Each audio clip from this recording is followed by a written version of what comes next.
Good evening, everyone. Thank you again so much for being here. I'm going to go ahead and call to order the school board meeting of October 10th.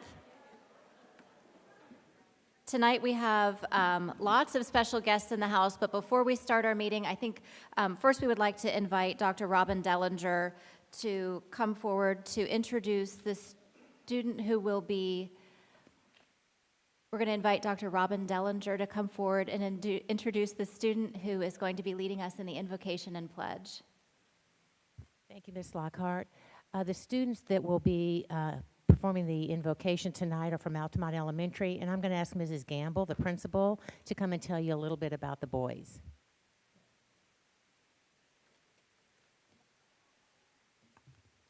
Good evening, Mrs. Lockhart, board members, Dr. Griffin. What an honor to be here tonight and share just a little bit about the two students who will say the pledge for us tonight. I have known Nico Rufrano for quite some time. He has spent some quality time with me in my office over the years.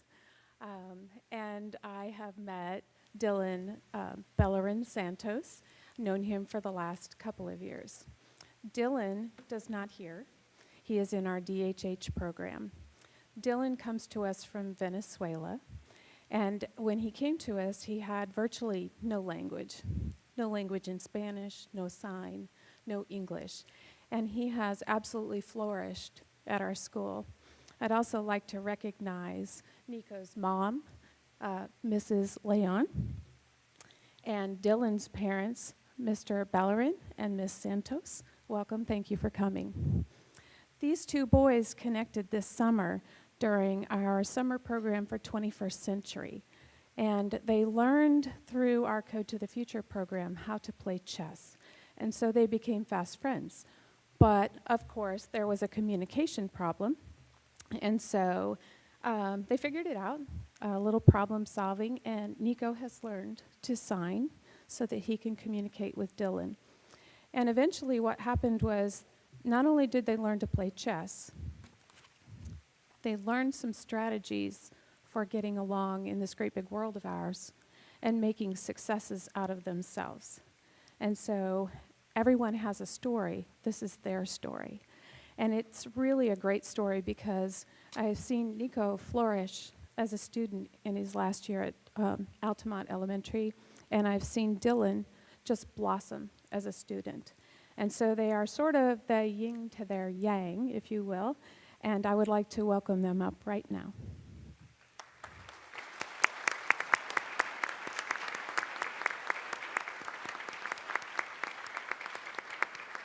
It makes me very, very proud to introduce to you Nico Rufrano and Dylan Bellerin Santos.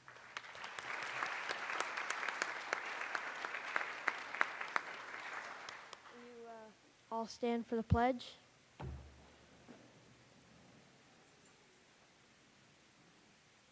I pledge of allegiance to the flag in the United States of America and to the republic which stands one nation under God, indivisible, for liberty and justice for all.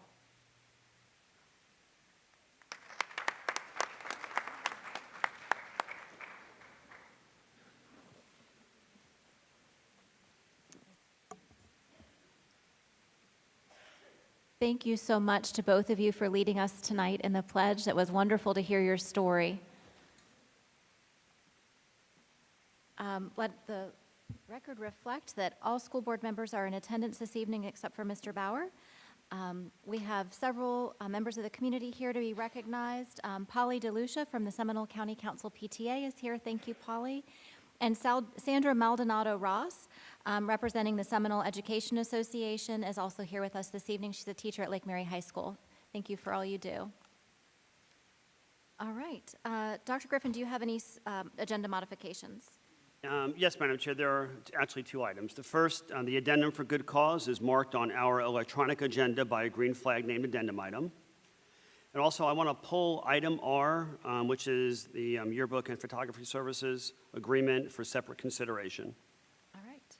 School board members, do you have any items to pull or any questions? Dr. Calderon? No, thank you, Madam Chair. Mrs. Almond? No modifications, thank you. Mrs. Sanchez? No modifications, thank you.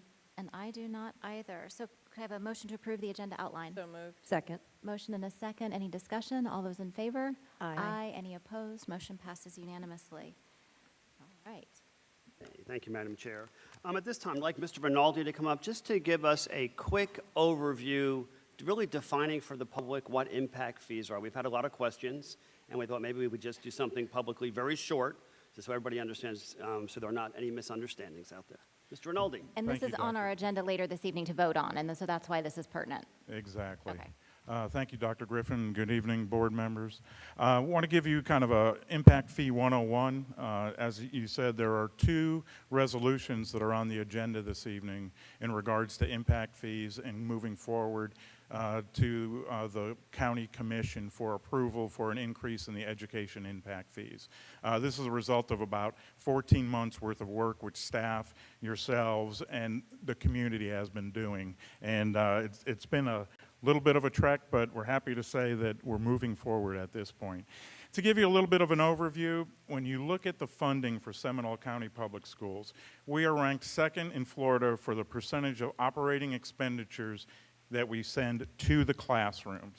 SCPS operating funding per student is ranked 61st in the state. So we're 7 in funding per student of the 67 Florida school districts. So we are not funded heavily from the standpoint of state funding. SCPS is ranked 5th in Florida in its utilization of its school facilities as measured by the percentage of school classroom capacity and student enrollment, our FTE. So we are highly efficient when it comes to the use of the space that we do have. Seminole capital property tax revenue is 28% lower than the average revenue of the state. So the picture is that we do not have a lot of funding, but that which we do have, we are extremely efficient with. In regards to where we are going in the future, in looking at impact fees, impact fees are primarily used for capacity projects.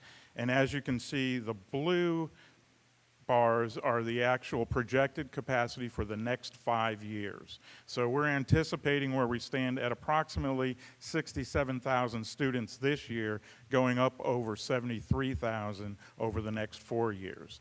The dark blue line shows the actual capacity that we have, and those are actual student seats in structures, in schools that we have right now. And as you can see, 2-3 years out, we're coming up to matching the capacity that we have, which proves that we need to bring more capacity to the district.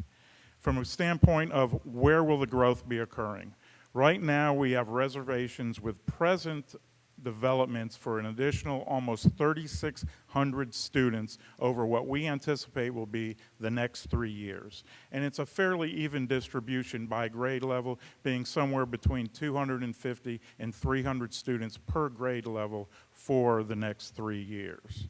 In regards to where is the growth happening, this is, you can see on the south side of the county at this point, there is some significant growth happening there, but also on the north side, 20% growth there. So there are significant pockets of growth that are going to be happening, not just in select areas of the district, but throughout the entire county. When it comes to funding this capacity, there are really only 6 pieces that we can use for capacity funding.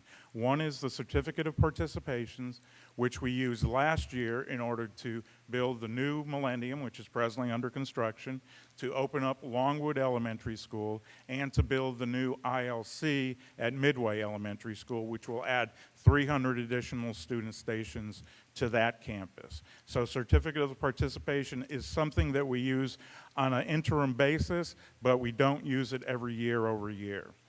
Bond referendum is a voted bond referendum, and we do not have that presently in place. Short-term millage is 2 or 4 year millage. We just completed a 4-year millage program about 1.5 years ago. So we have used millages in the past, but at this point we don't have any millage in place. And private gifts and donations, if anyone's looking to give a couple $1 million, we'll be happy to take the donations. But at this point right now, we really don't have anything projected. So the 2 areas are impact fees and sales tax. At the present time, our estimate for our capital budget is around $75 million. Impact fees and sales tax combined come in around $21 million. So it's less than a quarter of the actual revenue that we generate from those two elements. But those are really the only two elements that we have in order to address the capacity issue, which I showed previously. In regards to what are impact fees, there are mechanisms to fund infrastructure such as roads, parks, fire station, and schools required to serve future developments. So when a developer pays for it, it's for new home sites, new units that he's bringing to the county. From the standpoint of the education system, it's a one-time fee received from a developer for new residential construction only. Residential permits for additions, remodeling, renovations are completely exempt. So any projects where you pull a roofing permit, you would not pay an impact fee for that. Certain residential developments are exempt as well, though, such as senior housing that is deed restricted since they would not be generating any students. Impact fees also may be assessed either at the building permit, at the rezoning when we do the plat, or at the certificate of occupancy per the ordinance which the county actually develops as a result of the resolution you'll be approving today. When increased, it may be phased in per the ordinance, so there may be multiple years before it actually reaches the full recommended dollar amount. And in Seminole County, unlike some other counties, it's a county-wide impact fee as opposed to having select sections within the county. What can impact fees fund? Capacity is the key. Any remodeling projects that I do where we move walls and we add additional student stations, add classrooms within a building, I can use impact fees. Capacity additions, like the ILC we're doing at Midway Elementary, I can use impact fees for that. New schools, both the construction of the new schools as well as buying any sites associated with those new schools, and any debt service. So if we put out some debt in order to build new capacity, we can pay that debt with impact fees. What can they not be used for? District operational expenses, and that includes instructional, administrative, maintenance salaries, any employee benefits, district classroom instructional materials, and district classroom facility supplies. You cannot use impact fees for those elements. Any district maintenance projects such as roofing, HVAC, and electric where we upgrade our infrastructure, I cannot use impact fees for that. Non-capacity generating construction, so if I don't add student stations to a project, I cannot use impact fees. Temporary capacity expenditures like portables and school bus replacements. So those are all items that I cannot use impact fees for. So the key is it needs to be a project which creates additional seats or student capacities at the schools. The proposed resolution, which is before you tonight, really has 4 key elements. That we're proposing to collect the impact fees at the project certificate of occupancy, which is at the tail end of the project. Right now, we're collecting them at the building permit, which is up front. We've received a lot of feedback from the developers that said it would be easier to pay impact fees at the rate that we're proposing if it happened later in the construction process. So we're actually proposing for it to happen at the end of the construction process. There also are alternative impact fee scenarios where a developer believes that their project is unique and will not generate the exact number of students that they can fit within the table that we've developed. So there are some minor changes that we're proposing to the alternative impact fee process. We're looking at a phase-in of the fees for 2 years. So 2018 would be an increase, and then 2019 would be the final step. And we're also proposing that we're going to be updating the fee every 3 years, which is critical because last time we updated it was 10 years ago. So from a standpoint of the increased impact fees, right now, when it comes to a single family unit, We are assessing $5,000. We're proposing, starting in January of 2018, that will be at $7,000, and then at January 2019, we would be at $9,000. And then correspondingly, in addition to that, we took a look at the multifamily apartments and found mathematically that the smaller apartments did not generate as many students as a larger apartment would. So we actually tiered the apartments for the first time, and that's kind of a synopsis of the proposals that we have for the ordinance. Where are we in the process? It's about, as I said, we've been at this probably for about 14 months right now. The school board commissioned a study. Tyndall Oliver provided that study. We established a citizens advisory group. We met with that group 5 times. The school board reviewed the recommendation of that advisory group, and we met with multiple industry groups as well as we went through the process. The school board conducted a third-party review of the calculations to make sure that we were in line with what we were proposing.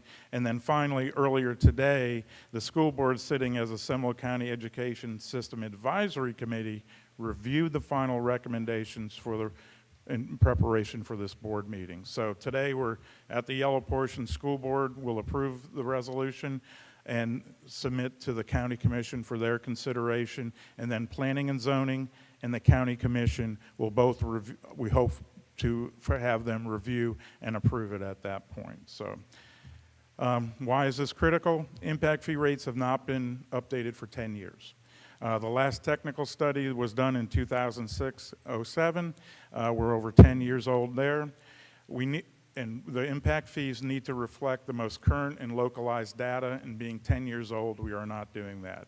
There's been a decrease in the millage assessment for the property tax from 2 mil to 1.5 mil.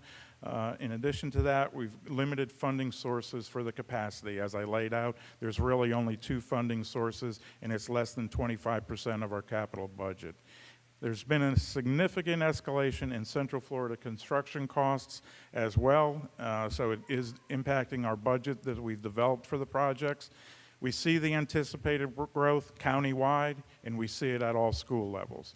And capacity issues are arising, as I said, at all school levels. So that's kind of the brief overview. That's Impact Fee 101 in preparation for today's board meeting. Any questions? Mr. Rinaldi, is it a true statement that impact fees only affect new construction? Absolutely. It's only new construction. Thank you. Appreciate that. We kind of feel like we're eating, sleeping, and breathing impact fees right now, but we certainly appreciate all the extra information. That's very helpful. All right. Yeah. We have some recognitions. And how about transportation? Come take the front row. It's empty. We'll work our way down.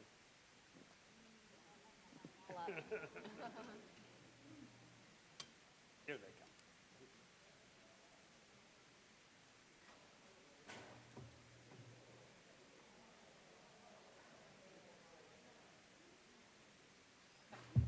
There you go. Okay.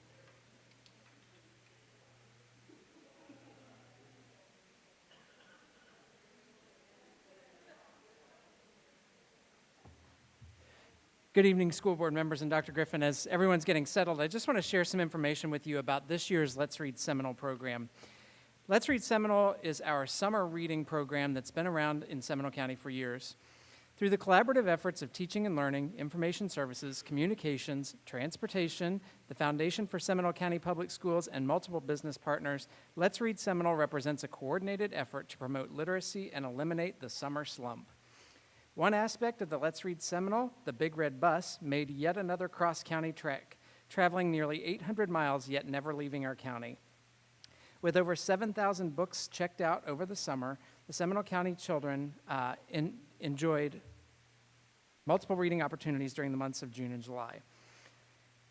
Let's Read Seminole and the Big Red Bus have once again fulfilled our mission of promoting summer literacy under the leadership of Patrick Kelly, Belinda Elmer, Pat Goldman, Nancy Pierce, Julie Myers, Debbie Renee, Kayla Casella, Joseph Elmer, and bus driver Linda Plumley.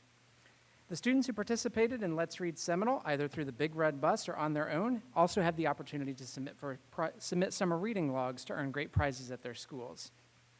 Furthermore, 6 district winners have been selected to receive a Kindle Fire 8, and I would now like to introduce you to those 6 students. So students, when I call your name, you're going to come up, you're going to shake hands with the board, and then you are going to have the opportunity to get your prize. So we will start with Ariana Berry, 4th grader at Bear Lake Elementary.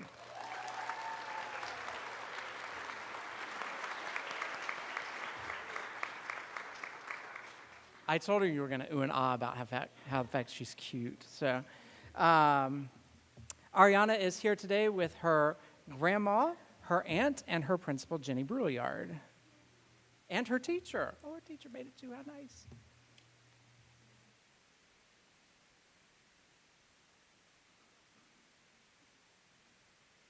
Ariana, Mr. Kelly, give you a prize.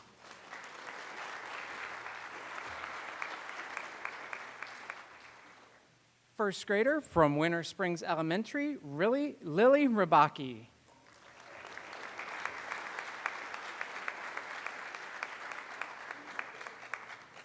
I know, right?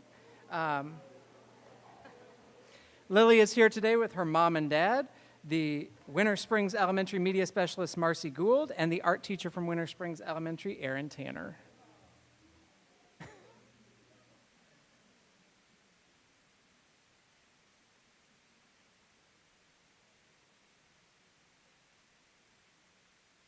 Her tech is more updated than mine.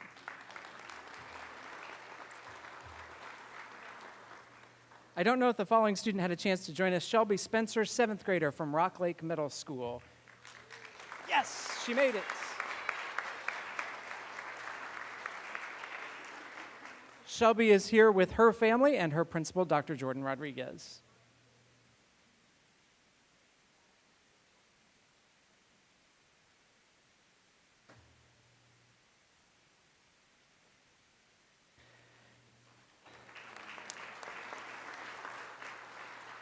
Seventh grader from Teague Middle School, Elizabeth Quinones.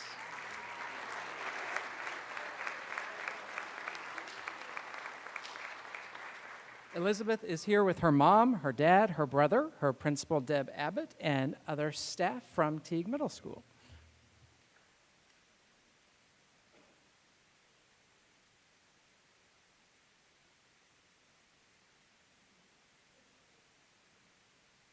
All right. 10th grader from Crooms Academy, Nicholas Garoutsos.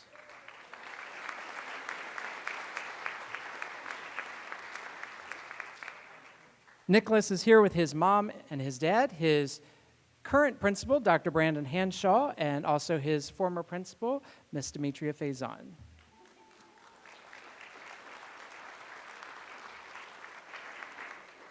And last, oh, you don't want to leave without that? That's the reason you came. And finally, a 9th grader from Haggerty High School, Shayna Tollefson.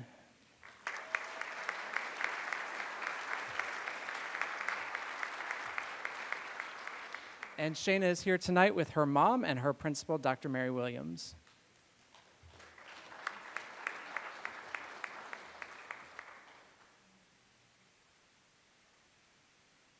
Congratulations to all of our students who participated in Let's Read Seminole. We're very proud of your summer reading. Keep up the great work.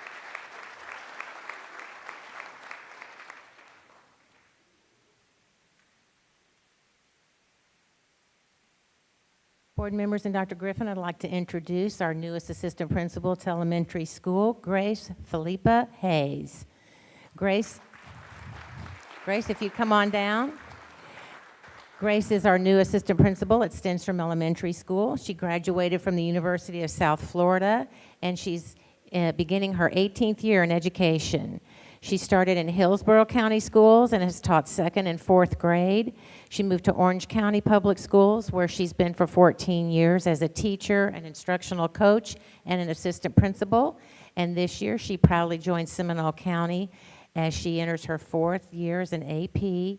And she joins Dr. Garcia at Stenstrom Elementary School. Dr. Garcia is here tonight. And also with Grace is her daughter, Natalia Hayes.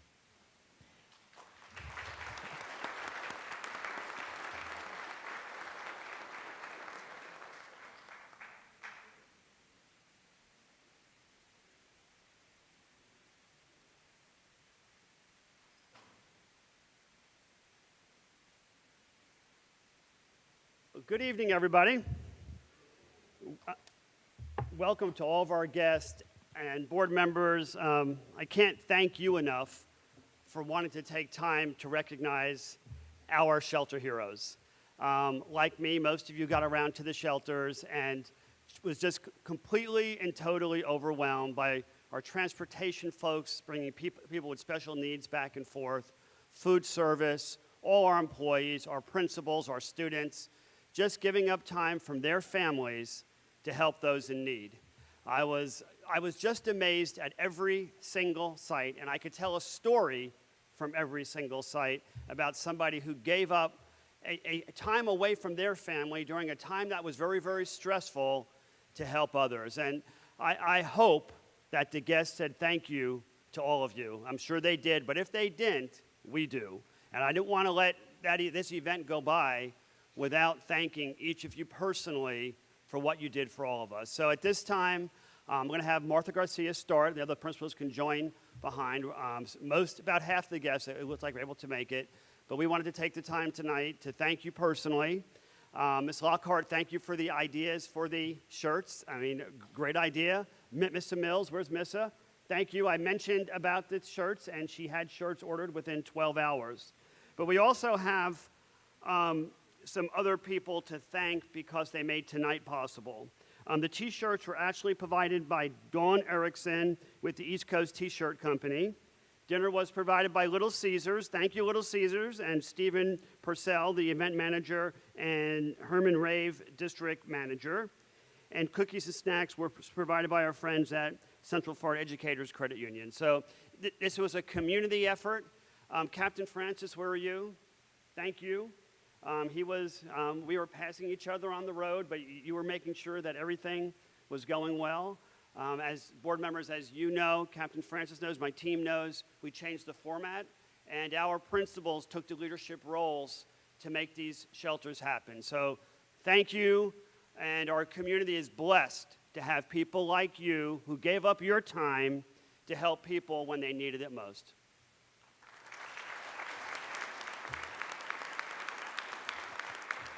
And now the phenomenal principal of Bentley Elementary School, Martha Garcia. I'm honored to recognize the shelter heroes from Bentley Elementary, and I just saw we were a special needs shelter and pet-friendly shelter for those that had special needs, and Sarah Wright was my partner there. She's from the Department of Health, and she did such an amazing job. I'd just like for her to come down, too, and shake hands with our board members. And we have Andaris Bell, Brenda Weber. Come on down when your name is called, please. Chad Chesley, Charlie Kiki, David Peterson, Jacqueline Aponte. Come on, Jacqueline. I know she's there. Kathy Ellis. Jose Lucero. It's a very coordinated effort here. Marianne Myers. Officer Noyes. Nelsa Colon. Ophelia Vargas. Sandy Figaro. Sarai Sambrana. And Tony Seguin.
Crystal Lake principal here. Crystal Lake.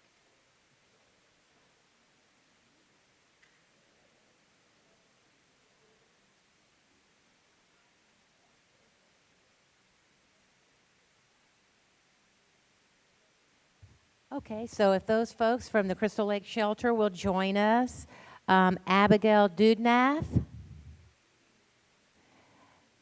Brett Marshall, Brian Mills, Kara Baker, Danica Whipper, Jim McGonigal, Joe Ewell, Mike Masters, Pam Smith, Sherry Schlepper, and Lane Spencer, who is from Facility Services.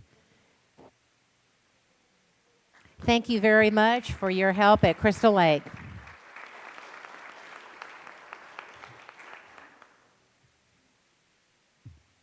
Mr. Navarro?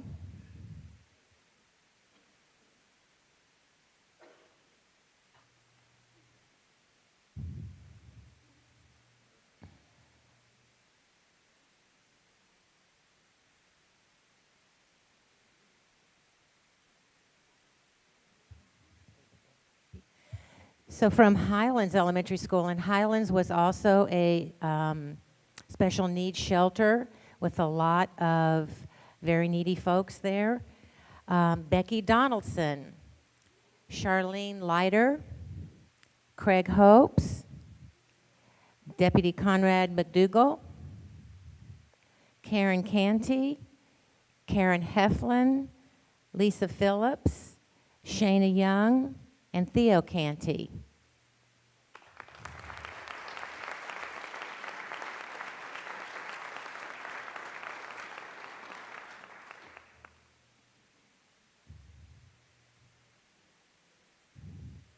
Oh, also, I'm sorry, I forgot.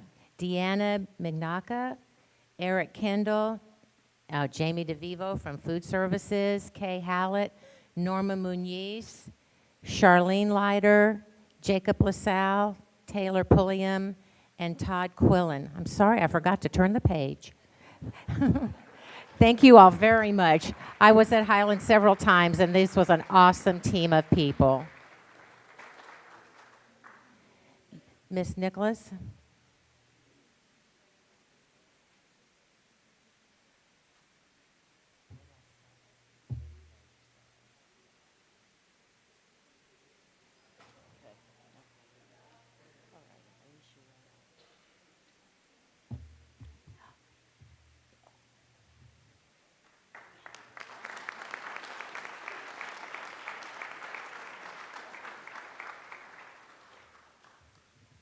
Lair Elementary also was a special needs shelter. We had a really good time.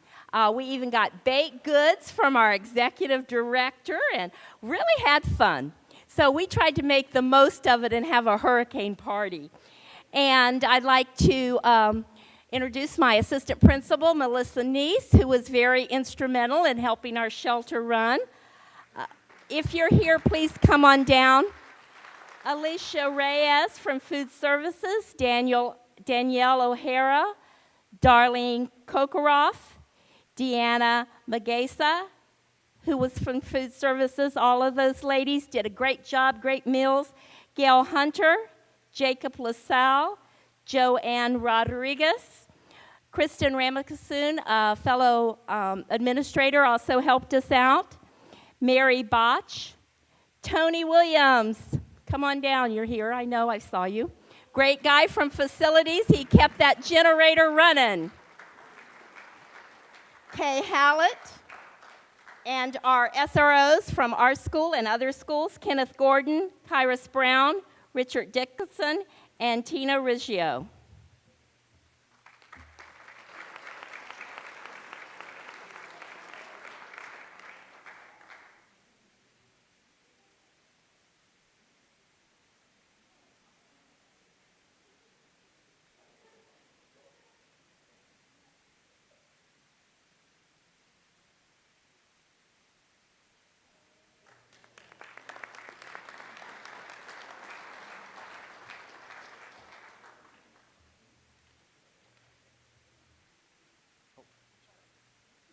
Yes, Miss Lambert? There you go. Hi, I'm Kathy Lambert, the proud principal of Midway Elementary, and we hosted a wonderful shelter that was like the Love Boat.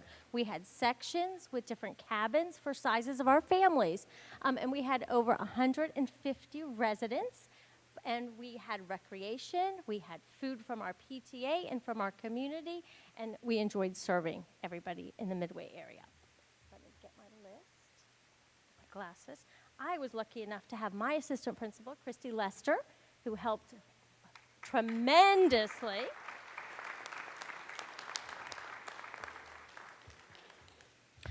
Also, Cheryl Hardy, come on up. She did a great job.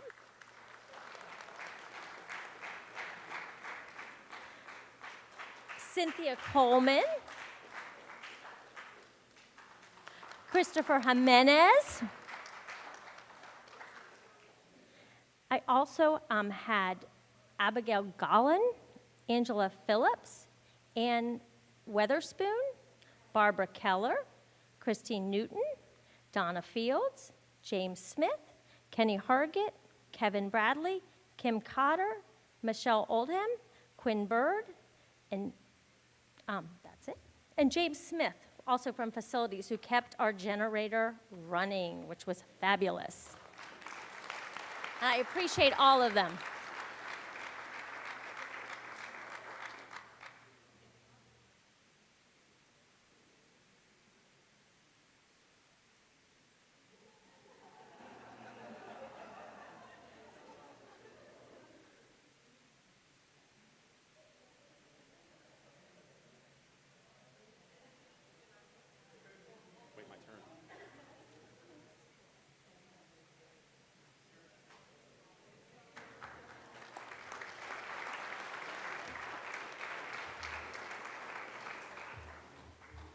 Hi, good evening. I'm John Amman, and I'm the principal at Childs Middle School.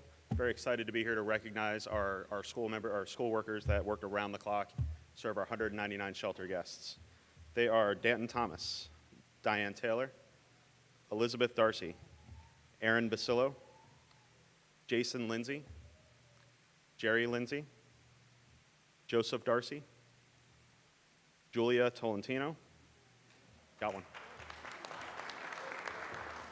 Kelly Stivers, Leanne Golden, Leslie Cherson, Lorna McKell, Madeline Gonzalez, Manas Isaac, Monica Francis, Patrick Flogel, Pilar Escusiza, Robert Newkirk, Salah Ishmael, Sean McKenney, Hina Knobloch, Valerie Ali, and Chris Miller.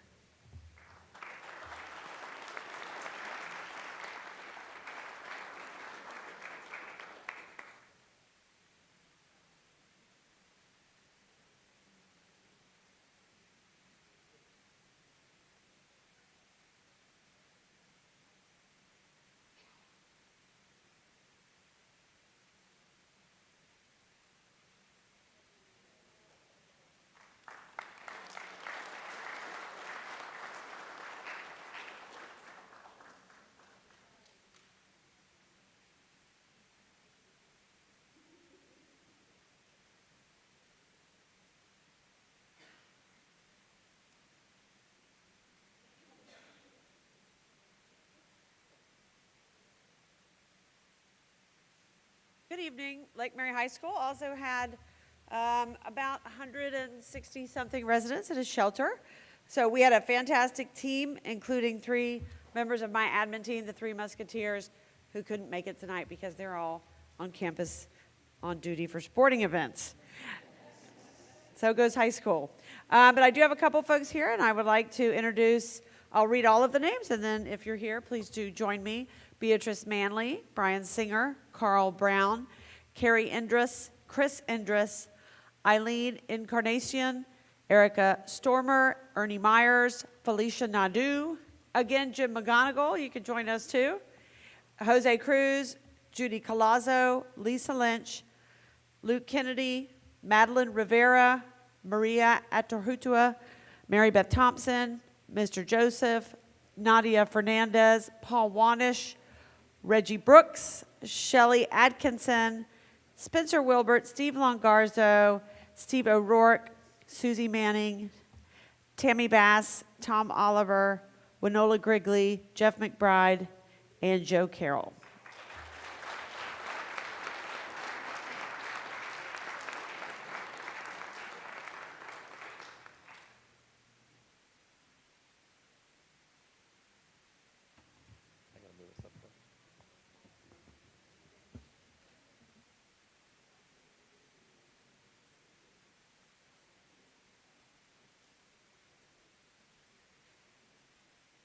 Like that?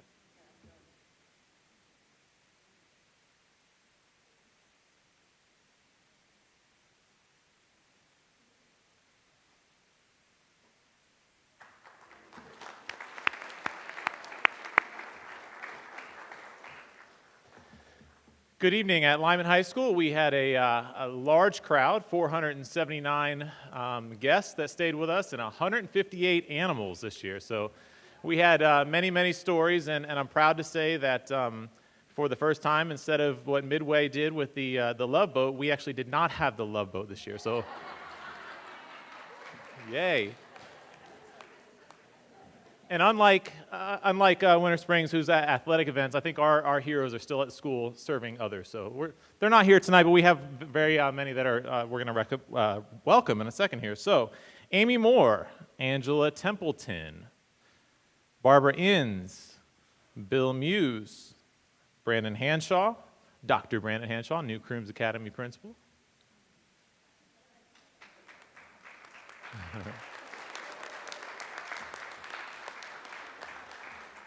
Brian Blazewitz, Brittany Stone, Brian Zomick, Kathy Lloyd, Chris Ross, Cleve Morgan, Dawn Calloway, Eduardo Salazar, Elena Hand, Elizabeth DeTruche, Aaron Austin, Fred Fink, Gail Goodridge, Hernan Lopez, Jackie Robinson, James Carey, Jesse Flory, Officer Kim Zay, Lonnie Hillis, Manny Palmera, Marcel Solomon, Mary Aiken, Michelle Alessandri. From Food Services, Mike Lombardo, Michael Sutton, Nadine Turner, Nancy Mazenholder, Natalie Cumby, Nahora Diaz Galliano, Octavio Clavio, Patricia Reyes. From Food Services, Peggy Mita, Rebecca Lorenzo, Robert Drake, Ruben Rivas, Russell Williams, Ruth Marshwinsky, Scott Jokala, Steve Sanchez, Suzanne Skipper, yes, long list, Taylor Tharp, Teresa Mahoney, Tom Group, Tom Tipton, Uriel Alvarez, and from Facility Services, Robert Herr. Lyman High School, thank you so much.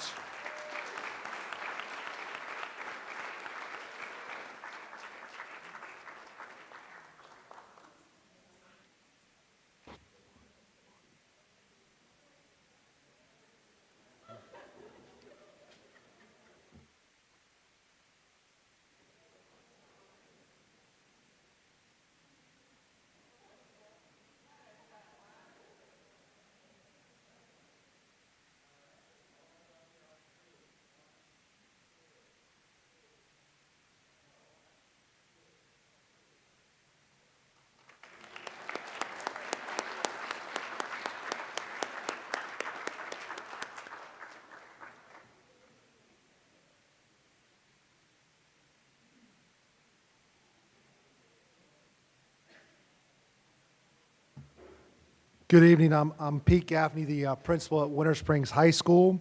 We were the standby shelter originally in the plan, and obviously I'm here, so we did not stand by. We are here tonight. So we opened shortly after Lyman was getting to capacity. The Seminole County workers that came to us, as well as our county workers, were nothing but supportive to all of us. Being a standby shelter obviously was interesting because we had to get everything placed rather quickly. We ended up sheltering about 84 84 people at Winter Springs High School, and everybody there, from the Seminole County workers that showed up, the volunteers, to our Seminole County public school personnel, were absolutely fantastic. So I thank them from the bottom of my heart. But here are the people that joined us at Winter Springs High School: Auden Joseph, Barbara Octavia, there he is. All right. Bolin Mollenhauer, Carmen Knapp, Deborah Dillon, George Stewart, Gamati Veras May, it's a long word, Maureen Moon, Richard Dorr, Sasla Ismail, James Smith, and Jerome Lewis. We're all here at Winter Springs High School. Give them a round of applause. Thank you all very much.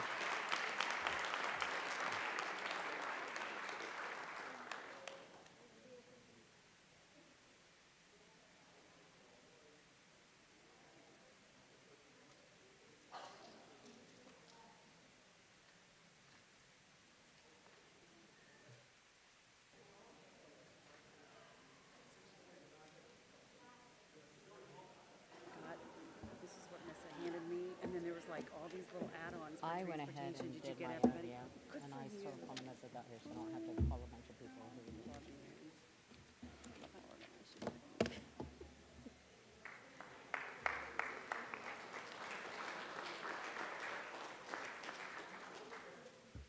Hi, good evening. I'm Julie Murphy. I'm the Director of Transportation, and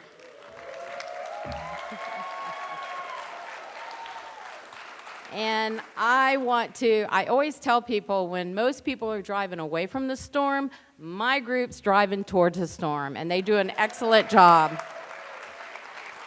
We transported about 300 folks, 9 dogs, 4 cats, and a boa constrictor we have not found yet. He never made it to the shelter. So, with that being said, as I call your name, Transportation Dream Team, come up and be recognized. Bobby Carton, Brandy Taylor,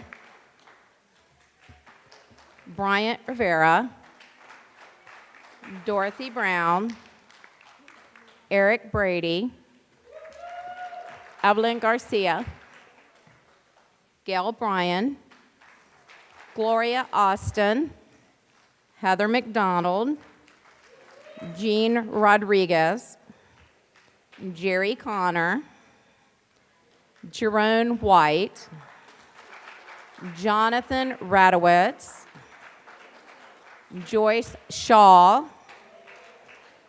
Lourdes Ortiz Rodriguez, Magali Lassie, Pam Fields, Patty Grayson, Penny Wakefield, Ruth Feliciano,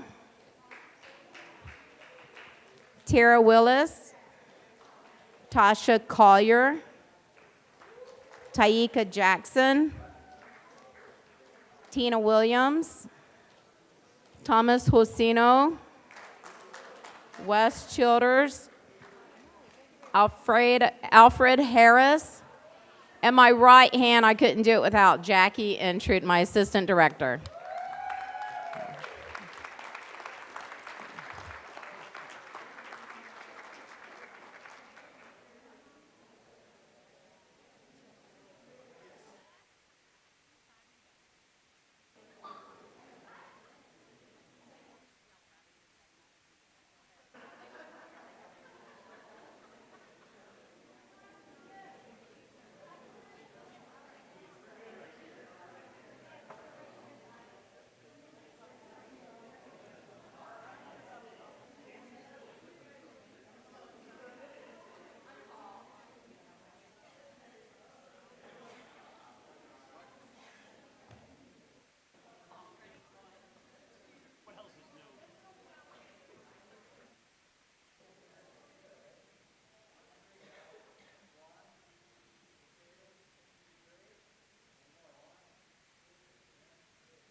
Is there anybody here who we did not recognize? All right. As everybody is getting seated and as the board is heading back up, I'm going to give just a minute. I want to wait through. There we go. We'll let the bus drivers go. Okay, thanks,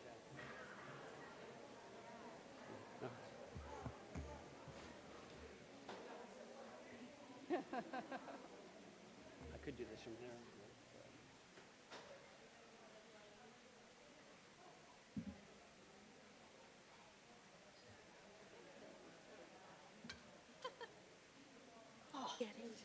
All right, board members, as everybody is exiting, I know you feel the same way I do, but the quality of dining services at the shelters was second to none. I was completely and totally amazed by the outstanding customer service, the selection of food, how well it was prepared, the pride that everybody took who was working there.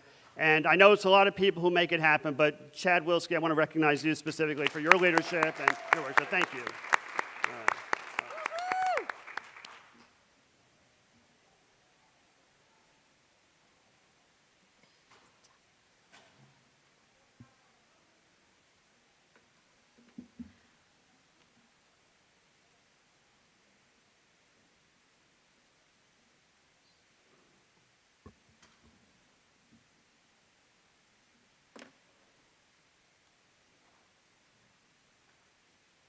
It was like a reunion for everyone.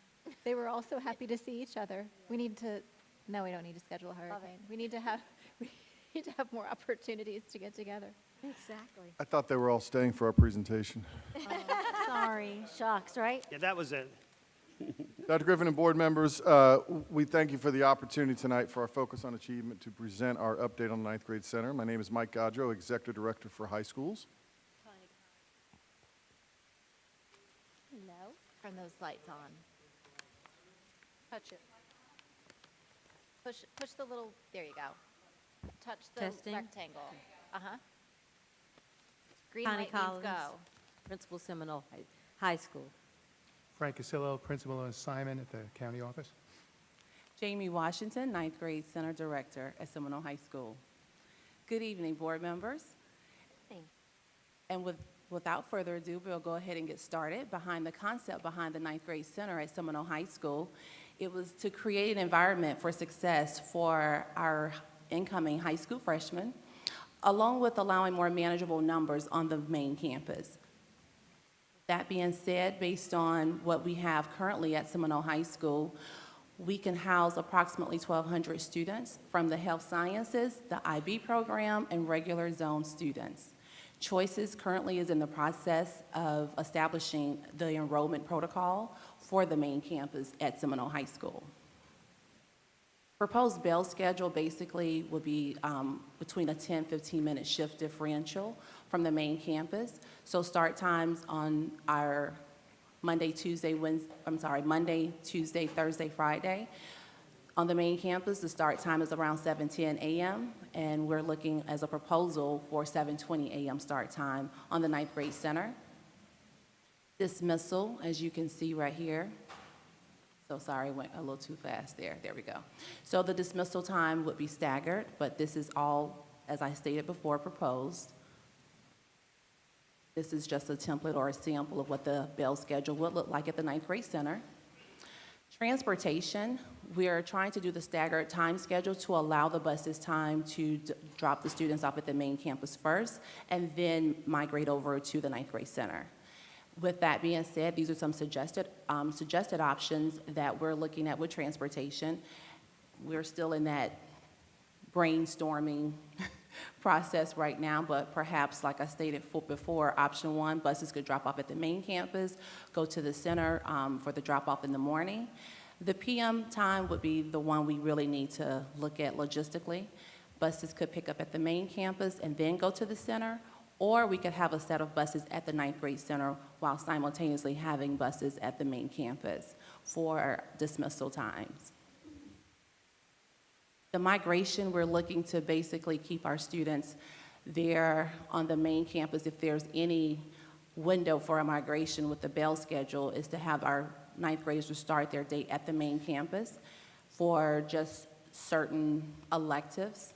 For example, auto mechanic, that's one course that we can't replicate on the ninth grade campus. Any other electives we can accommodate at the ninth grade campus.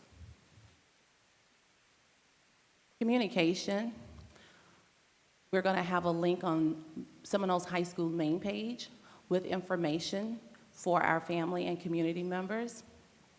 Also, we will utilize the newsletters, and we're going to start sending out mail-outs to the 8th graders with information. And of course, in the spring, as our guidance counselors start scheduling, I will be making visits with our counselors out to our our middle schools. Extracurricular activities, the ninth grade center is part of Seminole High School, so we want to make sure that we can afford our ninth graders opportunities there on the main campus. So we're going to ensure that they are aware of all the club's activities and academic, events that are taking place on the main campus to make sure that they stay in the loop. Staffing right now to be determined, but a rough estimate, we're looking at 53 staff members. Potential transfers from the main campus to the ninth grade center contingent upon our numbers. An estimation of 8 part-time positions from the main campus. Administratively, we're looking at 2 admins, 2 deans, 2 guidance counselors, with hiring to commence in the month of May. And here is my contact information for any questions. Questions? Looks awesome. Thank you. It seems like first period would be the only period that ninth graders could be on campus, and I'm just curious if, let's say, somebody wanted to do gospel choir first period, but they were already accelerated in, let's say, math, and they needed to have calculus as a ninth grader. I'm just making that up. I can answer that. I think those will be probably pretty limited situations. So in those situations, it really what would happen is we need 2 classes first period, which is not going to be possible. We'd have to work with that student to find out how we can get them that other class. There may be some ninth grade pre-calc students. But then again, if we have 25 or 30, which we could have, because then we would be able to actually offer that, maybe second period on the ninth grade campus. So I think looking at those situations individually, but you brought up a good point about gospel choir. Gospel choir is one of those courses that I would see. It's already first period, but it would be first period because it's a 9 through 12. So then we'd look at those other conflicts and see, we may have to make an adjustment somewhere for that kid's schedule. Okay. I think no matter how many steps ahead your team tries to be, there will always be something that will come up that a scenario that you won't have thought of. And I just, I know you're doing the best that you can trying to predict, but there's obviously going to be some flexibility in this first run out. I'm so excited. We hear people talking about it in the community all the time. Beautiful. And as usual, I was at Publix, and and a mom asked that she was very excited about her child going to the new millennium, and it didn't really dawn on her. She has another child that will be in the ninth grade center, and I said, well, yeah, and then you've got the ninth grade center, and she was like, oh my gosh. So we had a whole nother rest of the conversation that we could have in the frozen food section. So it's just people are excited and they're talking about it, and I think being able to have both that Millennium Complex be new and the ninth grade center be new, I think is helping some folks who might have been hesitant at first. Because I think the ninth grade center concept for some people initially can be off-putting if they don't understand that they'll have all of those other opportunities at the main campus as well. So the more that we can highlight that, I think the better. Looks wonderful. I it'll know be that great. we had the ninth grade centers down in Broward County, and we loved it. So kudos to you all. Great. Thank and let you. us know what we can do. Oh, we will. You know how to We've find got us. some work to do still. We're working with Joe and Julie in transportation, and of course the numbers for the main campus. We're working with Kyle, so we've got some. There's a lot of merit to not having the schedules in sync. Otherwise, in essence, you could be creating a 3,500 or 4,000 student school. You want to keep the ninth graders at the ninth grade center as much as possible. And then create the singletons will be a little bit of a challenge. And then when we can offer things at the ninth grade center, because it's a safety issue. If we have kids moving all day long, it defeats the purpose of the ninth Right. grade center. So we'll definitely have some things to work on, but appreciate how far you've gotten already. Yeah. Thank you. Look forward Thank to it. you. Thank you so much. So, board members, I'll ask for a motion on the consent agenda. So moved. Second. Motion and a second. Any discussion? All those in favor? Aye. All those opposed? Motion passes unanimously. And then we'll have a motion and a second on the item that was polled, and then we can have discussion and presentations on that. So, Dr. Griffin, would you read your recommendation for R? Absolutely.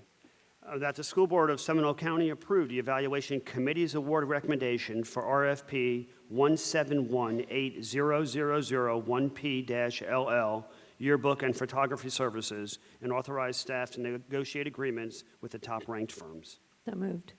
Second? Motion and a second, and we have discussion.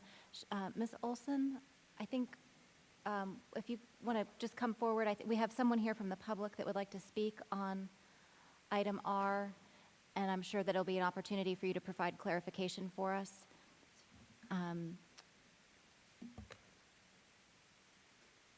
Francine Barnhill, if you would, since you have some comments for us on this, if you would like to come to the podium, and you can state your name and address for the record.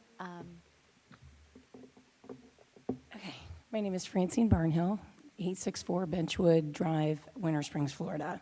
First, thank you so much for your time and your dedication to Seminole County. The reason I'm up here is in regards to this RFP that, thank you for removing it off the agenda. I had some concerns in regards to the whole process.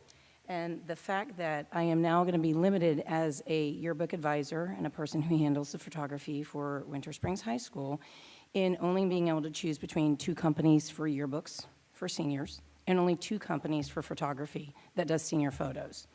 That concerned me.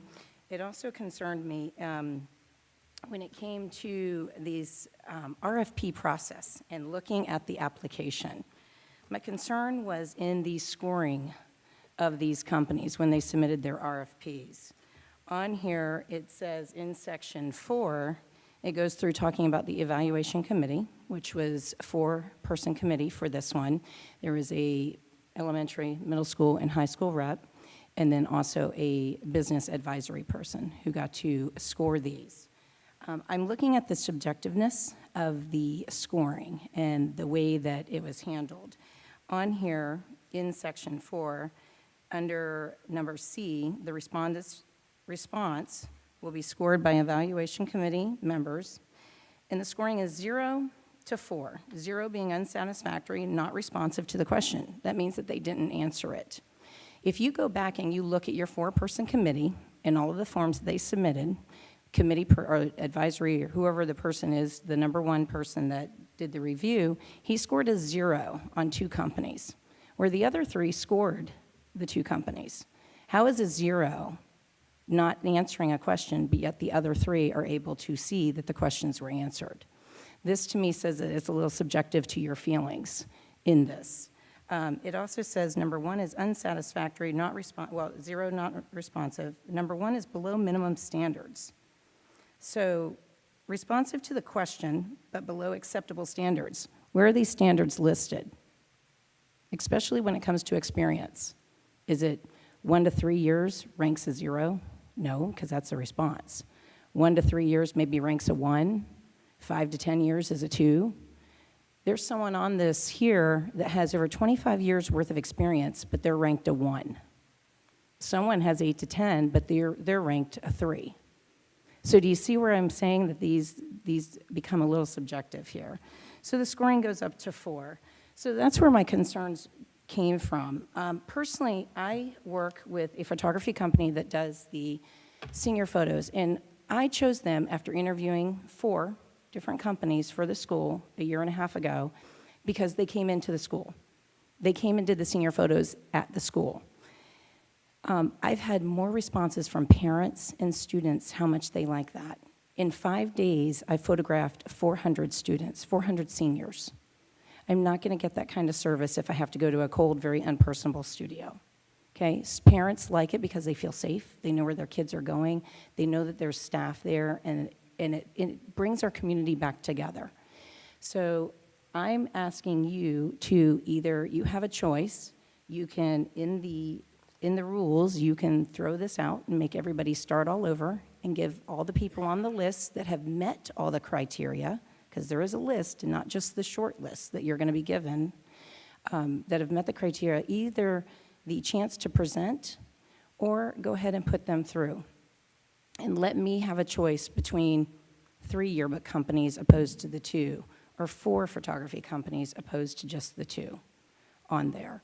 Also, by this RFP process, you've effectively knocked out 2 women minority business owners in this. One who has serviced Seminole County elementary schools for photography for 40 years. She hasn't chosen to go anywhere else. She stayed in her community. Your RFP asks for referrals outside of Seminole County. Why? Isn't any referral always going to be a good one, no matter what county it comes from? So you've knocked her out of business. So I'm asking for your compassion, and I'm asking for you to, when you are presented with this, I want you to look at everyone who has met the criteria. There is a list of the ones that have met it, and put them all through. Thank you. So much for your input and for bringing this to our attention. I think we look to our purchasing department, Mrs. Olson, to guide us and to make sure that we stay in compliance with the laws that surround public procurement. So I'll ask her to come up and go ahead and address some of your concerns for us. Thank you. I appreciate it. Thank you. Thank you. We like to keep this in state. I like to keep this in state, too. Can everybody hear me okay?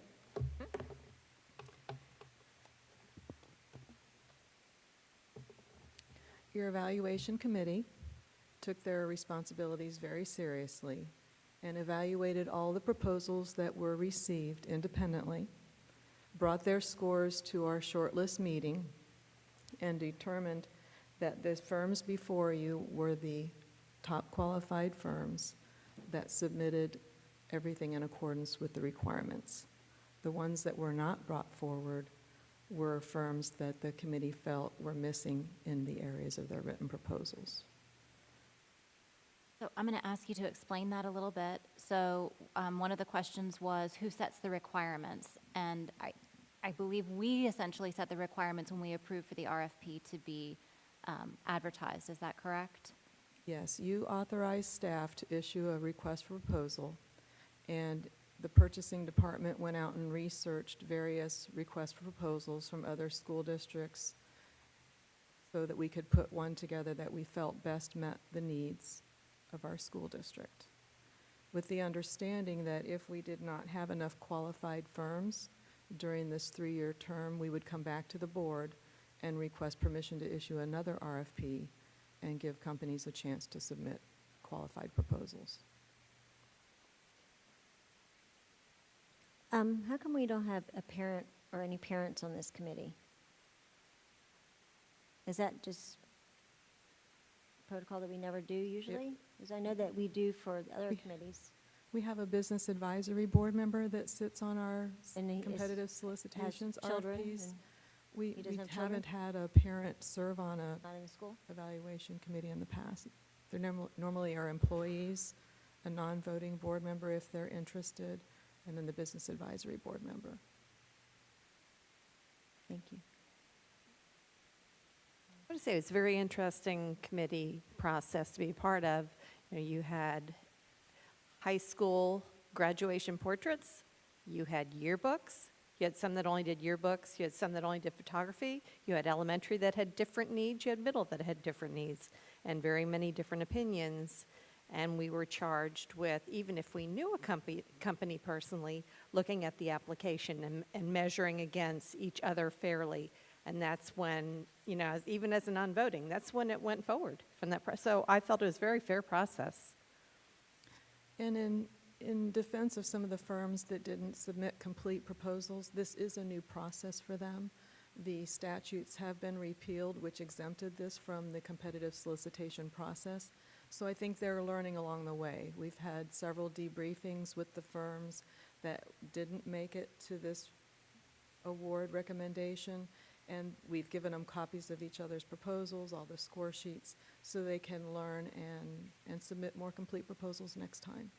And principals had very, very strong opinions, very unique situations, things that we wouldn't know as outside of a school to take into consideration.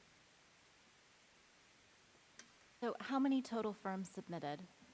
13, 13 submitted, and how many were shortlisted? 7. 7. So 6 right off the bat were dropped and were not even asked to come and present. Correct. The evaluation committee felt very strongly that the top 7 dotted their i's and crossed their t's to the point where they could move forward to the next. So the perceived scoring discrepancies that were described by our teacher, even if those had been in line, would that have brought any of these up out of having become, would it make them a shortlisted firm at that point? I'm just wondering if, even if the math changed and they were, and those specific examples that were given were all 1s or all 2s, would that have made any of these firms in the top 7? I really don't think so, because each committee member scored their proposals independently, and then, as you know, we put the scores up on the screen and we talk about the outliers. We allow them to change their scores if they felt like they missed something or they were inconsistent, but each evaluator was consistent in how they graded the companies. I'm just wondering, sometimes you get there, because we all serve on these committees, and sometimes the scoring when you come in to sit together to compile your scores is so close that it's hard to make a decision, and you just say, okay, move everybody forward because these scores are so close. The scores that I'm looking at here are not close. Correct. There was a definite gap between the lower 6 and the top 7. And it's an overall score and conversation, too. And if it weren't subjective, then you would just go off a checklist, and we would just validate it, basically. It would be what it is. My only concern is the fact that, as past PTA president at high school and working on different committees and so on and so forth, I think it's important to have people that are involved in the process to be included in the decision-making. If they're part of the yearbook committee, then I think that they should be able to see and say, because they're the ones that are closely working with them rather than the principals. They see the final product, or close to the final product, and approve it. So, I like to see, people that are actually working on it, including students, especially in the high school level, because they're the ones that, the editors and so on and so forth, that are actually engaged in the whole process.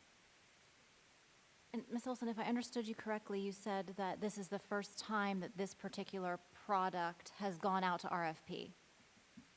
Yes. Right. As far as I know, if it was in an RFP prior to my being here, I've been here for a little over 3 years. So this is new for our staff, it's for the site-based employees, it's new for the vendors. Yes. It's a new process. Yes. What is the length, the term of this particular contract?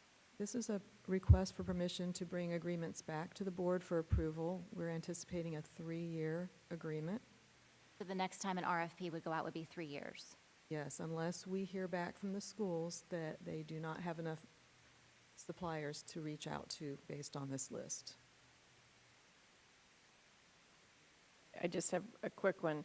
Our teacher shared that there were only 2 photographers put through and only 2 yearbook companies put through, but I see 7 vendors, so I'm not sure. During our The final details. presentations, we clarified what each company could provide, and there's ample services for everything, according to what the firms proposed. Because that would be my concern if there were only 2 photography companies and only 2 yearbook companies with all of our schools. We want to give exceptional service to all of our schools. And just like any of our contracts that we enter into, it might be a 3-year term, but we as a board can cancel on an annual basis or add, I would think, at an annual basis. So in that, this is a new process for all of our schools, and back in the dinosaur age, I was an editor of a yearbook. So I understand the relationship is very strong between a student editor, a teacher, and the yearbook company, because you're pretty much joined at the hip 24/7 for that entire year.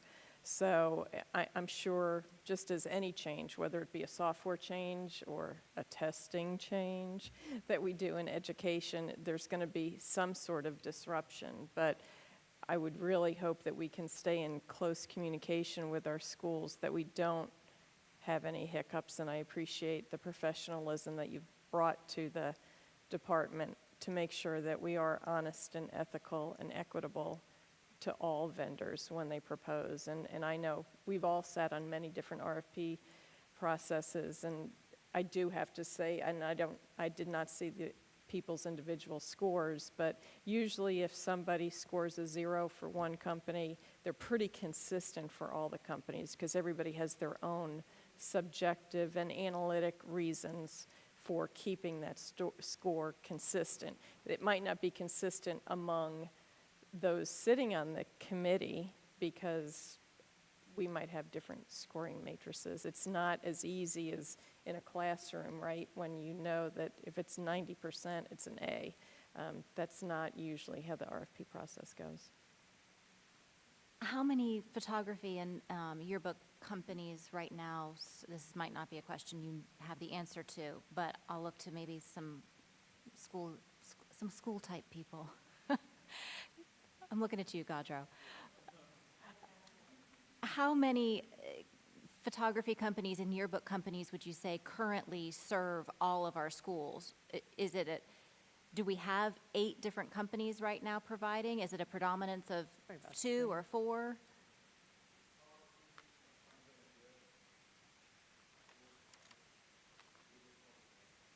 Okay. My gut reaction, not knowing what type of recommendation our attorney would give us at this point, would be that we want to still provide choice if they That's why we put 7 forward. Well, why am I hearing 2? And why am I only hearing 2? I'd like to know what company she would like to have had on the list. We have 7 companies that we're requesting permission to do agreements with that provide various yearbook and photography services. Sure, come on back up, because I want to understand, if you don't mind, where the 2 is coming from. Let me go ahead and tell you, the 7, Grad Images only does graduation photography only.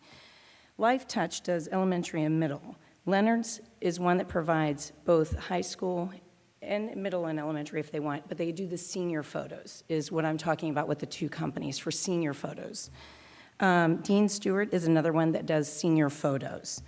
Strawbridge is pretty much, they've been known for elementary only, not to say that they can't. Jotson's is a yearbook company. They do both elementary, middle, and high school. Walsworth is also a yearbook company. None of the photography companies, Grad Images, Life Touch, Leonard's, Dean Stewart, or Strawbridge. Strawbridge I'm not too sure about, but none of them have a yearbook service. If they say they can do it, that's one thing. But if you haven't done it, you're putting out a really big book.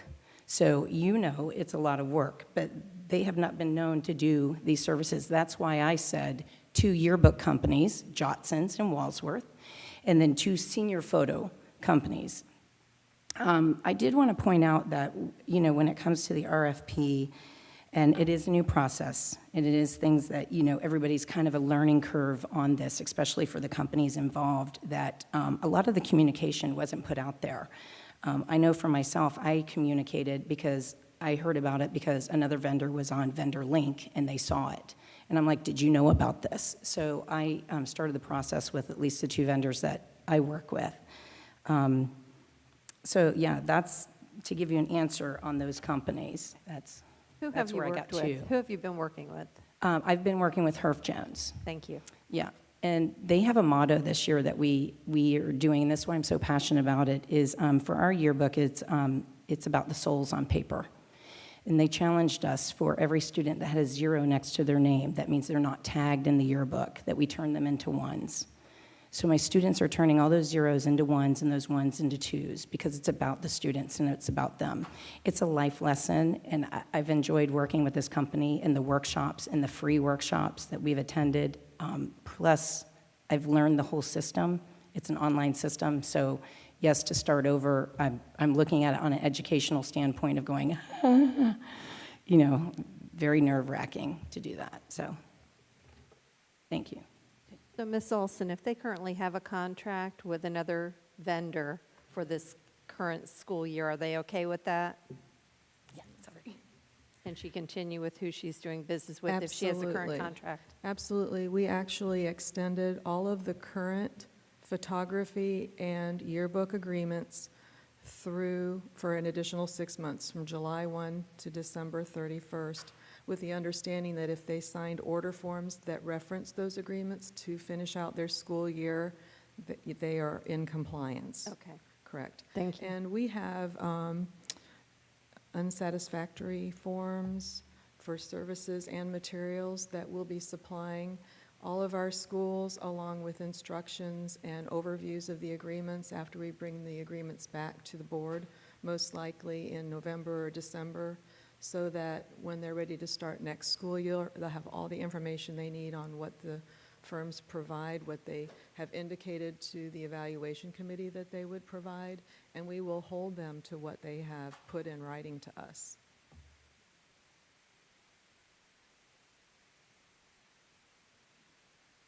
Madam Chair?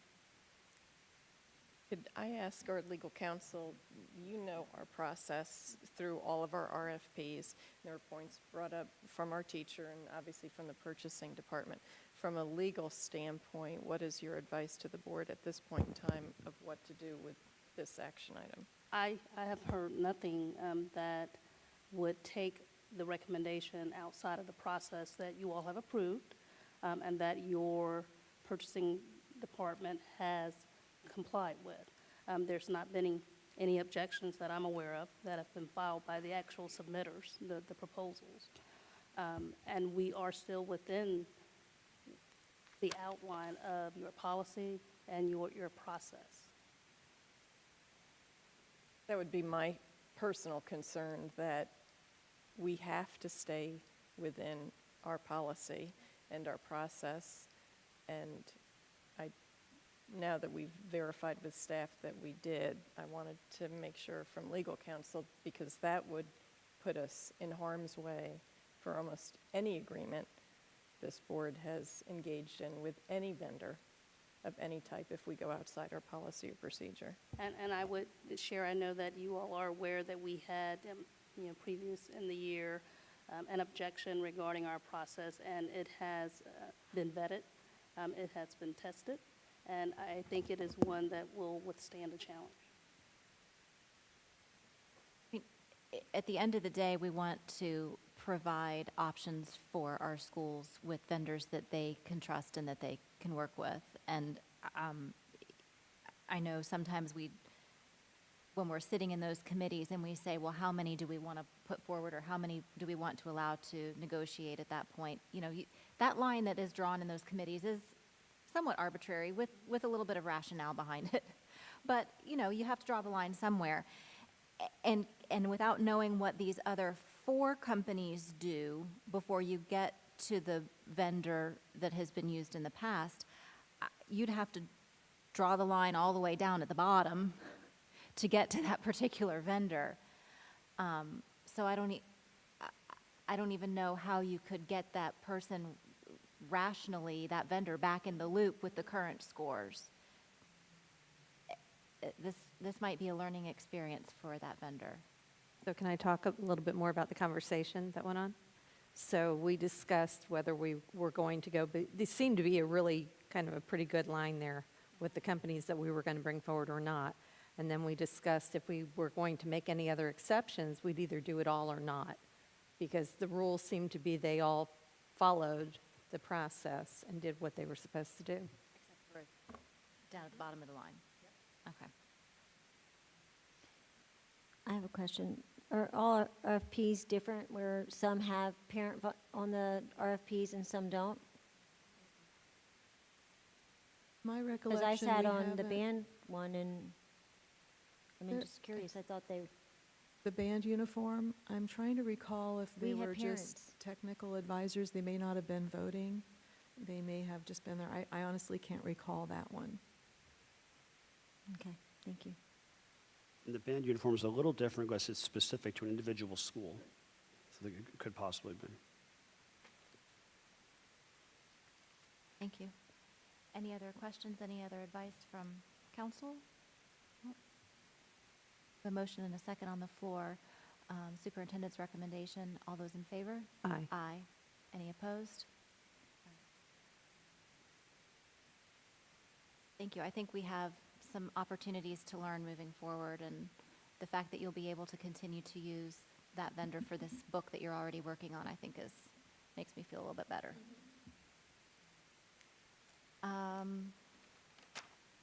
Back to where we were. Public comments. Oh, no, discipline. All right. Student discipline, Dr. Griffin. Yeah, School Board, my recommendation is that the School Board of Seminole County approve the student disciplinary recommendations from September 25th, 2017. So moved. Second? Motion and a second. Any discussion? All those in favor? Aye. Aye. Any opposed? Motion passes unanimously. All right. We have another member of the public who would like to give comment this evening. Tina McClory, if you would please come forward. Thank you for being here. And if you'll, after you state your name and address for the record, you'll have 3 minutes. My name is Tina McClory, and I have been with Seminole County Schools now 18 years. Good evening, Dr. Griffin and school board members. Again, my name is Tina McClory, and I have been an education support professional for 18 years in Seminole County. As ESP Day is approaching in November during American Education Week, I'd like to take this opportunity to remind you we are part of one education workforce serving the whole child. Education support professionals work hard for public education and for the students we serve. One short clip about ESPs can be found at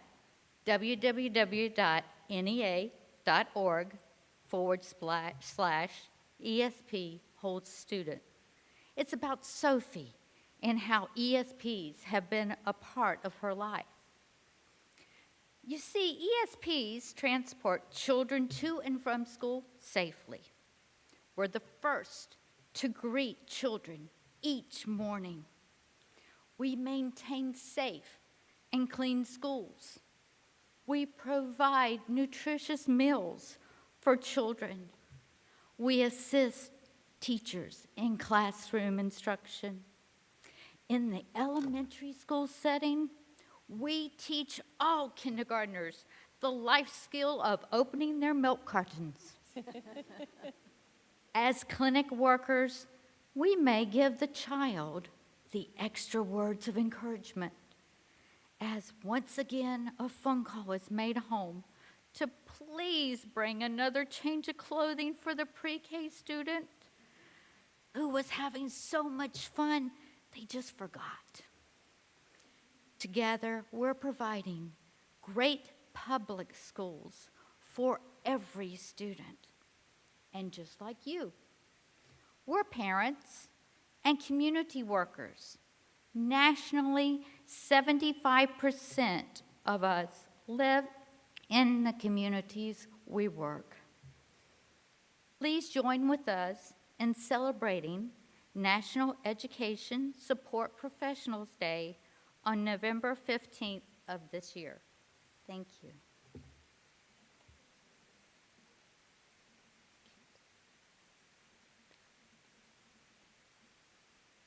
right, that was the only member of the public that wanted to share a comment tonight. Do we have any unfinished business?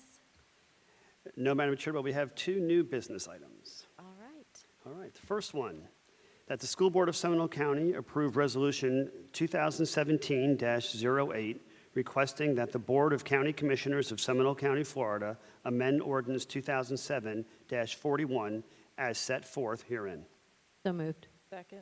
Motion and a second. Any more discussion on impact fees? All right.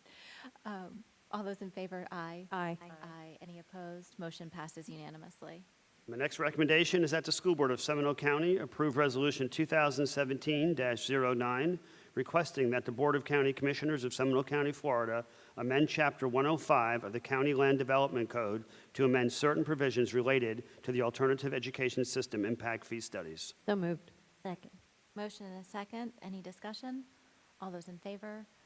Aye. Any opposed? Motion passes unanimously. I want to thank our team. This has been a long road to hoe to get us to this point, and of course, it's not over yet. But Glenda reminded me today that back when they did this in 2007, they had actually started the process in 2005. So we took what was a 2-year process, and so far we're only at 10 months. So she told me we had a lot to be very, very proud of. Thank you very much, Cam, for your guidance through this process. I don't think we would be where we are right now without having brought you on board. We appreciate you very much. And Mrs. Beeman, thank you for working with your counterparts at the county and helping us to get where we need to be. It's been interesting. Learning experience for everyone. That's right. That's right. Thank you. All right, Superintendent's report. And Madam Chair, there's one item, and it's the audit report for the Foundation for Seminole County Public Schools, their 2016-17 report. Any questions or comment on the Foundation's audit? All right, thank you very much. Board member committee comments, Dr. Calderon. We've had a busy few weeks. I first wanted to say thank you publicly to CFHLA for their partnerships, ongoing partnerships with school districts in Central Florida. I got to go to their back-to-school bash where they honored our Marriott in Lake Mary for being one of the founding partners in hotels, and their partner is Heathrow Elementary School. So they provide that school with teacher lunches. They provide teachers during the summer internship opportunities. So we're just very thankful for that partnership in our community. I know many of us attended our kickoff for all of our foreign exchange students, and thank you, Mrs. Cardona, for always having that so well organized. But we welcome with open arms these children from other countries to study in our school district for a year. And as I say every year, I think we learn more from them than they do from us. And so I thank you for that opportunity for bringing those students to us. And wanted to thank Cigna for sponsoring a Hamilton backpack program. A few weeks ago, many representatives from Cigna came, and we stuffed backpacks for all of our students at Hamilton with healthy food, toothbrushes, toothpaste, and it was great to see companies come out to support our students. I serve on the Issues Committee, as you know, for the Greater Seminole Chamber of Commerce, and none of us were able to go, so I wanted to publicly thank our clerk, Jill Moramus, who represented us so well and presented our legislative ideas for the Chamber to support, which, as you all know, our two top legislative asks this year are to look at the Sunshine Solution for testing, and then also our monetary investment for our aviation program. So that was received very positively. So I look forward to the Chamber partnering with us in that ask for it. Also grateful to represent the district at our Disney Grant Awards ceremony. As you know, Disney is one of our phenomenal partners here in Seminole County Public Schools, and can't ever thank them enough for their monetary support, their emotional support, and all-around support of our students and teachers. I wanted to congratulate Mrs. Lockhart, who represented us well at the Central Florida Homeless Commission meeting in Orlando. And I think those of us who attended had the same comment that we appreciate the studies, but now we look forward to some action. And I'm just so proud of our team, our social workers that work with our students, that they're coming up with solutions for our homeless families here in Seminole County. And I like the speed that we're going in Seminole County versus perhaps some others. And wanted to thank the Boys and Girls Club for their Faces of the Future, their annual fundraising kickoff that we all attended. It's great to have partnerships around our community for all of our students, but I'll tell you, the students that were there that sang or read speeches just warmed my heart. We have to be so proud of our students that they represent us well in public. And Dr. Griffin invited me to attend, and I'm sure you'll all attend also, the opportunity to meet with students from each one of our high schools. And so the first school was Crooms Academy, and it was very enlightening to hear what the students had to say. I know I learned a lot because it was on social media, and so they knew more than we did. Surprise, surprise. But I think the input that they give us, whether it's on social media or whether it's on our new perhaps dress code, I think it's very, very important for this board to listen to the students because they can look at issues from a different perspective, and I'm proud to serve on a board that values their opinion. And lastly, congratulations to Dr. Griffin at Woodlands PTA, the Mighty Moms. They said a public thank you to Dr. Griffin and actually all of our shelter heroes that were here, and especially our maintenance people for and our communications people for turning what could have been a disaster with this entire hurricane. It brought the community together. So I join Woodlands in saying thank you to everybody. So that concludes my report. Thank you. Thank you. There's a little bit left to report on. Oh, exactly. So I want to thank Dawn Bonds and Andrea Herr for their efforts. The communication has been clear and timely with regard to benefits and signing up. And I know that it's mandatory to sign up this year, and it's also mandatory to decline. I'm not sure that I understand why you have to decline. I don't know what they're going to do if you don't, but I tried to follow the rules, so I did go first thing yesterday morning, got at my computer, and I couldn't make it work. So Dawn made a few phone calls. I don't know why it didn't work. I think it was maybe because we're not on the main server. I don't know. There was a glitch, but by afternoon, I was up and running. I answered something like a dozen questions, and I declined coverage because I have coverage elsewhere. So thank you to them very much for that. Seminole County Child Abuse Prevention Task Force is working with the Sharing Center. There's going to be a food drop on October the 27th. There'll be 37,000 pounds of food somewhere in the vicinity of the barn. It's 1200 South French Avenue. The time frame is roughly 9:30 to 11:30 that they're waiting for the truck to arrive. All you need is a Seminole County ID. If you have a vehicle, they'll help you get heavier items to your vehicle. Otherwise, you will carry whatever it is on your person. They'll have some bags. Or at the farmer's market? It's near there. It's in that vicinity. Okay. And they'll also have some meat and cheeses is what I understand. Okay, so that's all I know for that. National Night Out, many of the communities and police departments and sheriff's departments sponsored. I went to Castleberry. They had a lot of food trucks and a nice community outreach, very relaxed evening. Funny weather, a little bit of rain, but it ended up okay at the end of the day. And let's see, BAB, we visited Longwood Elementary this past month, and everybody was very impressed with that. National Principal Month in October, so thank you to all of our principals for the great job that you do for us and for our students. And lastly, I had an email to participate in the Lake Cal Culinary 4 soup competition. Oh, wow. They're trying to kill everyone with theirs. I eat lettuce all the time, I eat salad, and really healthy, and they had some really awesome soups. They had a potato crab chowder with Parmesan crisp, spicy white cheddar soup, chicken and gnocchi, and creamy maple brie, and I understand the secret ingredient in every single one was bacon grease. Oh. So I'm just going to say. Bring that to the Wellness Committee. Yeah, that's my report. No, but they did an outstanding job. It really was good. That's great.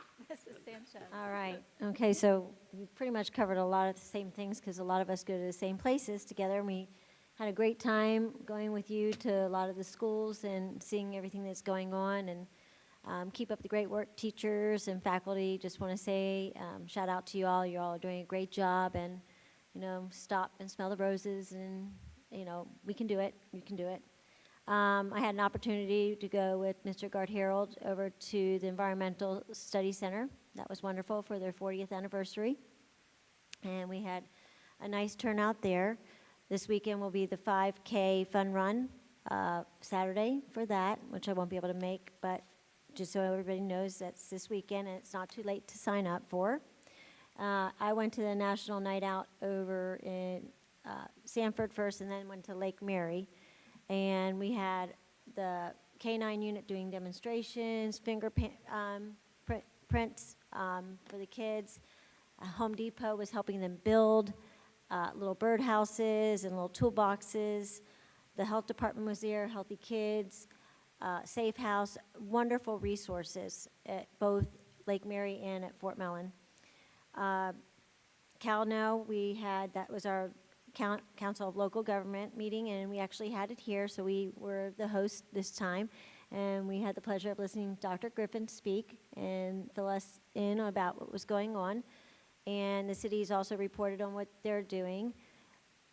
Altamont Springs talked about how they're a pilot program for, it's called Altos Water, I think.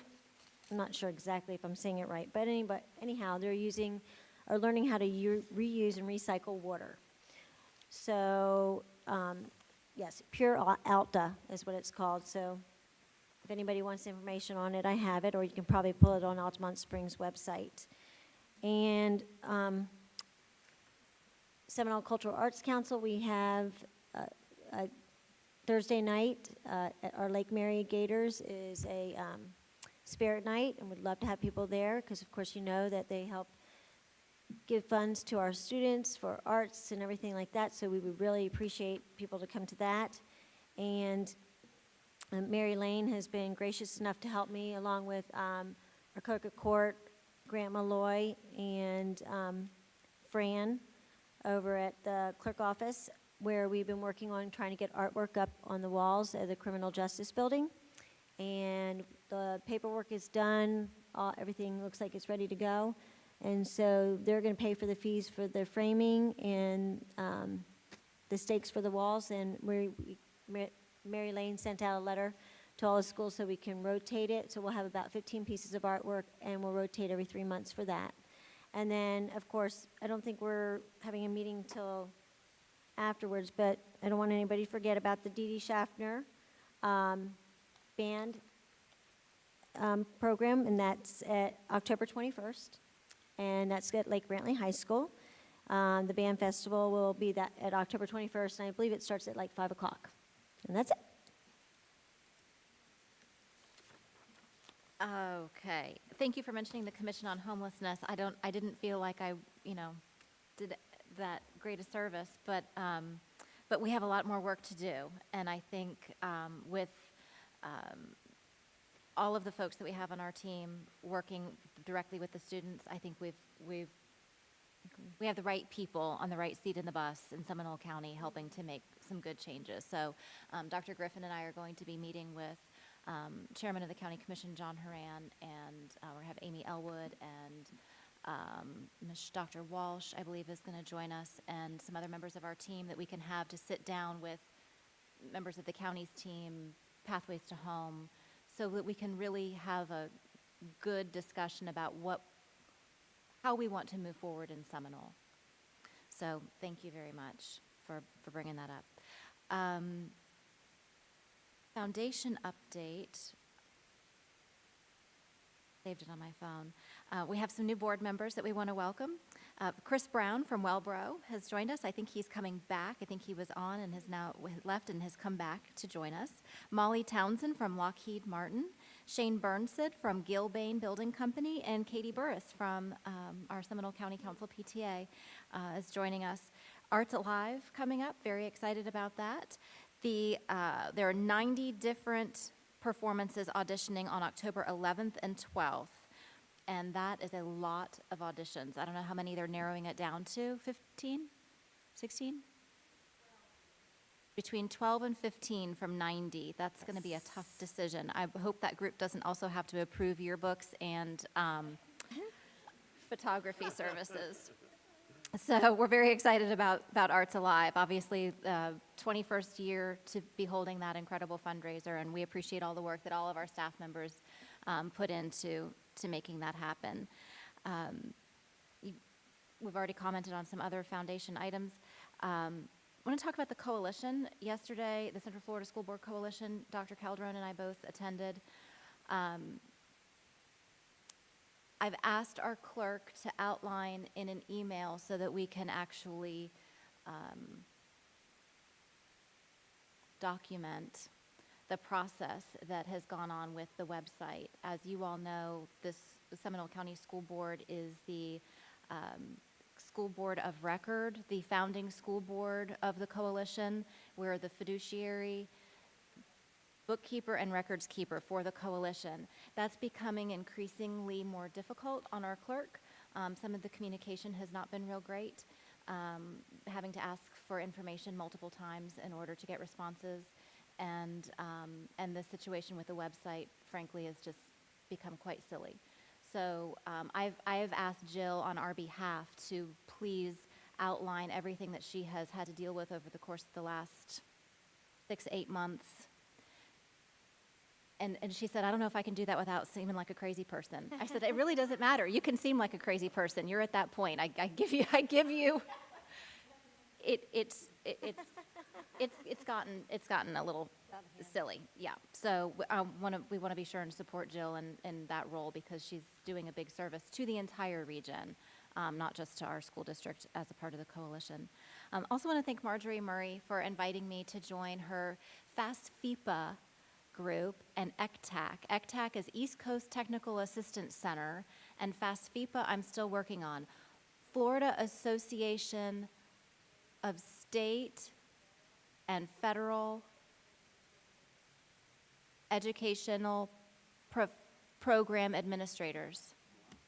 Why do educational institutions love acronyms? So FASFIPA and ECTAC, just a wonderful group. The majority of the counties in the state of Florida participate in either one or both of those organizations, and they had a wonderful lunch down in Orlando and had a great opportunity to address their group and talk about really encouraging the members and challenging them to create relationships with their policymakers in their school districts. That group is they hold so much knowledge and so much information that folks in our seat need to have access to, and I think sometimes there's a reluctance on the part of either board members don't know who in their districts to reach out to for the information, or the people who have the information feel reluctant to reach out to board members. So I just sort of challenge them to break that ice a little bit and to open up those lines of communication, and hopefully I didn't get anybody in trouble. So I told Margie, I'm like, give them my cell phone in case any school board member calls and complains, or any superintendent wonders why their staff's mucking around. You can send them my direction. I challenge them to do it. So it was a great opportunity. Also want to thank Minnie Cardona and her incredible team of ESOL and World Languages folks that have put together an incredible packing system out at the Reinhardt Annex, putting together supplies for families in Puerto Rico. Dr. Calderon and I were out there last Saturday, and just really cool to join our students in that. That was, yeah, the adults helped to coordinate it, but the students were the muscle behind the job there, and they were doing an excellent job, and it was just so cool to be a part of that. And we've all told Minnie, of course, to continue to keep us posted on how we can support her and support the families that will be coming here. And Already so, have. That already have. And so Dr. Griffin just gave me some updated numbers. We have 42 students enroll from Puerto Rico and the Virgin Islands, 6 students actually from Florida, from Irma, that have relocated to Seminole County, and 3 students from Houston. So as of today, we have 51 new students in Seminole County Public Schools who are here because of disaster relocation. So we want to thank everyone who has just really opened up to do whatever we can. There was a group of, there was a lot of stuff donated that couldn't necessarily go to Puerto Rico, but would be great for families here locally, that if they're having to set up an apartment or moving in with family members, so we've got you've got different things separated for different groups of people. So we're doing all that we can, and I appreciate everything that you all have done. Lake welcome Brantley's this doing family. it too, which is awesome. Mr. Negron over there and we worked our tails off, and the students also collected a lot of food and supplies. Anyone have anything else? Got one more thing. Yeah. So League of Women Voters recently had a bunch of female elected spend the day at South Seminole Middle School for Girls in Government Day. So it was Mayor Glancy from Castleberry, Jean Hovey from City of Winter Springs, myself. Ms. Schaffner was one of the folks facilitating it, forgetting one other person that was there, and I apologize for that. But we explained what we do and a little bit about our background. And then we took an opportunity to sit in small groups with the girls for about 10 minutes at a time, and they asked us questions, very, very thoughtful, interesting questions. You know, how do you balance things in your life, things like that. It was very, very cool. Dr. Griffin? All right, we'll adjourn the meeting at 7:25.